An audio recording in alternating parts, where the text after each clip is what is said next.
My dad is a leech.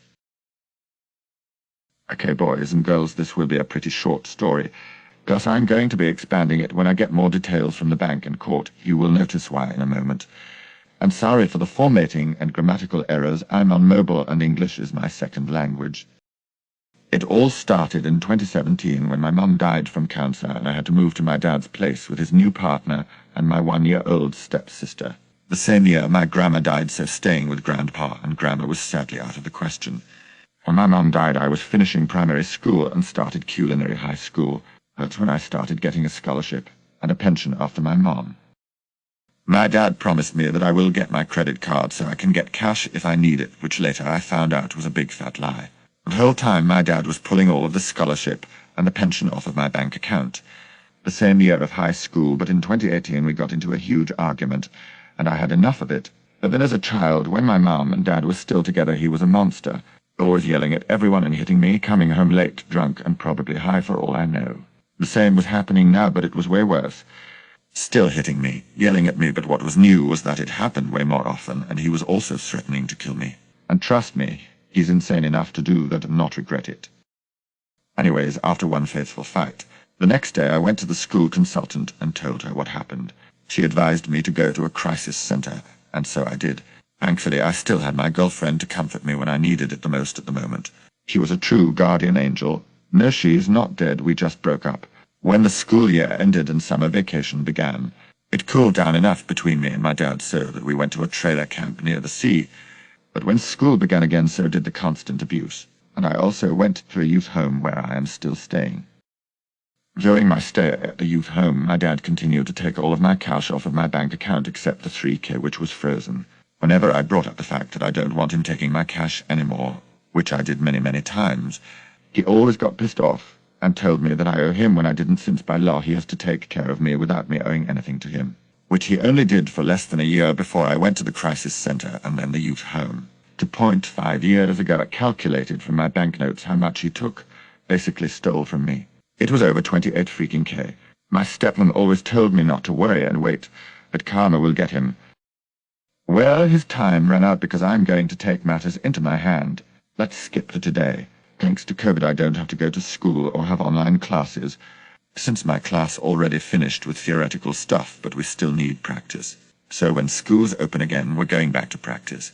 Anyways, enough sidetracking. I asked for a copy of my mom's will from the court and got it 3 days ago. Today I went to her bank and asked if they could wire the money to my account. I have full control of it now since I turned 18 last year. The bank teller said that it won't be a problem and would gladly do that. Little did we know, actually I suspected it, but there's still that small sliver of hope in the back of your head that someone took all of the money already and closed down the account. My mom left me the $3,000 that was frozen and the $8.8K that was on her account, and now I have nothing. Only the scholarship and pension that I get every month. I could have had over $40K by now since I save a big part of the scholarship and pension every month. The bank teller told me to take this to court since he can't see nor tell even if he could take all of the cash and close down the account. If I find out it was my dad, which there's a high chance that it was, I won't even be surprised or disappointed. I won't even be sad. I am already used to that stuff. All I want to know is if any one of you reading this is good with researching laws and all of that. If it was him, I am planning on taking him to court, but I don't know if it's worth it and how much he'll get from it, if anything at all.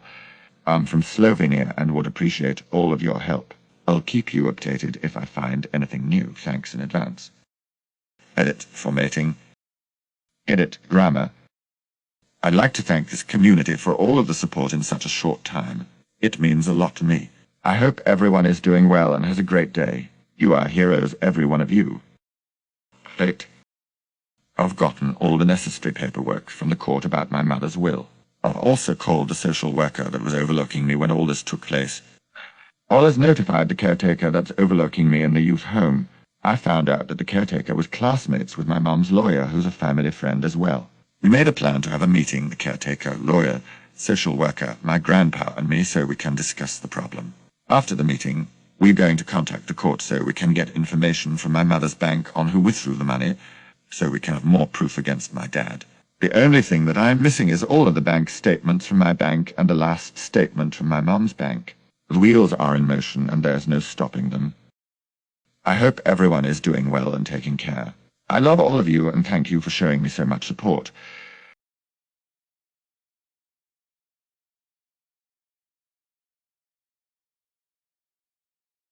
AM tells me to cover up at the pool. PW scars. Already posted this to r/AITA, and someone told me it would make a good r/entitled bitch post, and I figured I would post here so here goes. The weather's been getting nice in my area lately, and my friends and I, 15F, decided to go to our community pool. I wore a regular two-piece bathing suit you'd expect to see at a pool.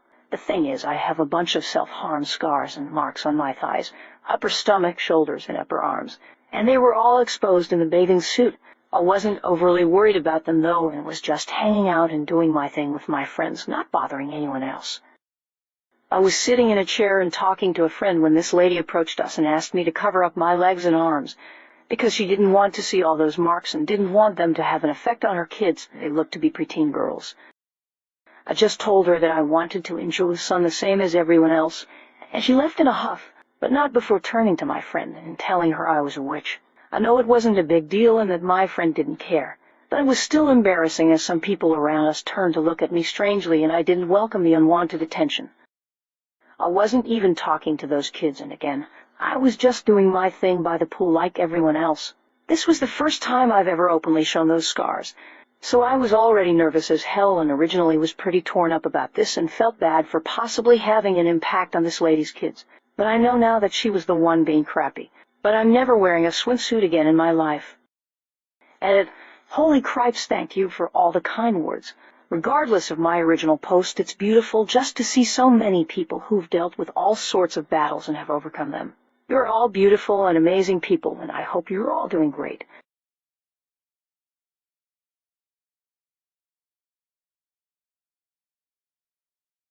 Entitled Mother refuses to look after me when I have a kidney infection. This happened a year ago, and my EM thinks she did nothing wrong still. This happened when 18F was 16 and I was still living with my EM. I woke up one morning in extreme pain coming from my bladder when I went to the bathroom that morning with huge blood clots leaving my body. My EM took me to the doctors right away and they had to take a sample of my urine. I should also mention I was struggling to walk as the pain was that bad.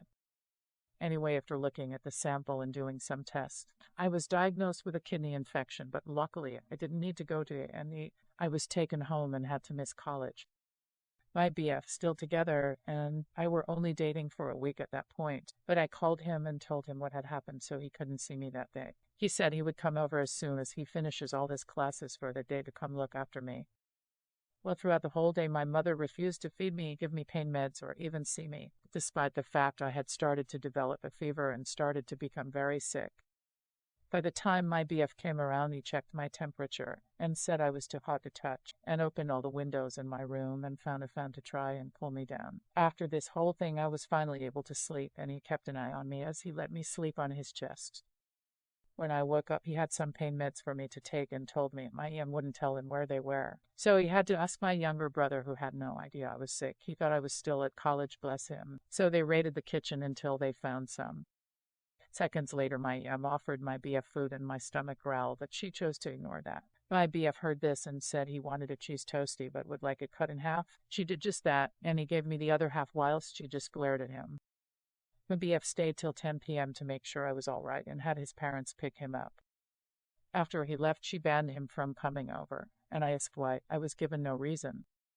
I told him the next day, and guess what? He turns up in his rugby uniform and stayed for another 2 hours before leaving for his rugby. To say she was pissed was an understatement. He left the next day when I was able to return to college when I told him what happened. The thing is, my EM has never fed me when I'm sick or have an infection. I don't know why, but that is how it is. However, she always makes sure my younger brother is fed and well medicated whenever he is sick, so I think he is just favored more than me. I should mention my brother isn't entitled, but is one of the sweetest people I know, and is famous for his hugs in his primary school. And about a month later, I moved out of her home into my awesome dad and stepmom's. I've been loving it there ever since. My BF dad and stepmom all get along great, so I'm happy for that.